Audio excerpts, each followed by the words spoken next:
Первый вопрос про Кадырова. Как так получилось, что он воевал сначала за Чечню, а потом, получается, стал пророссийским главой Чечни? Ну, я так коротко скажу про него. Я про него знаю больше, чем кто-либо, потому что он в то время, его отец, был рядом с нами, то есть с борцами за независимость Чеченской Республики Ичкерия. Ну и сегодня я сейчас могу сказать, что его отец, то есть Кадыров-старший, работал на КГБ, начинал свою карьеру еще с тех времен, когда он учился в Исламском университете в Бухаре. То есть он всю свою жизнь сознательную работал на эти спецслужбы. И ничего нового не произошло. Он затем служил ФСБ, работал на Россию, продолжал работать. То есть работал на Путина. Со вторым, который сегодня вот существует, вот это существо тоже он следует по стопам своего отца, то есть стопам предателя чеченского народа, и никакой разницы я в них не вижу. Он предатель, его ненавидят, и я еще хочу сказать, что на самом-то деле Кадыров и вообще эта фамилия не должна звучать в медиапространстве Европы.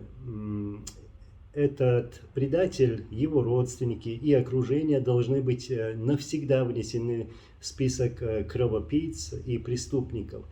Посмотрите, что произошло во время, так скажем, в кавычках, правления оккупированной Ичкерии, как они убивали, притесняли народ и продолжают делать это сегодня, и какие совершают они преступления в Украине. То есть это мобилизация, то есть это участие Кадырова или там кадыровцев, хотя это русские военнослужащие, вот, принимают участие в этой войне, абсолютно ненужной для нашего народа. Да, и немножко теперь еще скажите, сможет ли Ичкерия прожить без России? Мы, конечно же, верим в это, и наш народ начинал этот путь,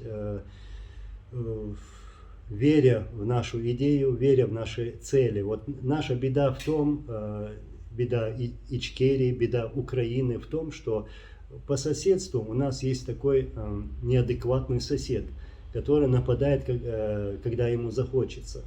Мы в это верим, мы верим в свое светлое будущее, мы верим в тот день, когда мы освободим нашу землю наконец-таки, и что народ наш будет жить, как и живут все остальные народы. То есть мы хотим именно того, что хотят и другие народы, то есть свободы для своего народа. И мы еще вернемся домой.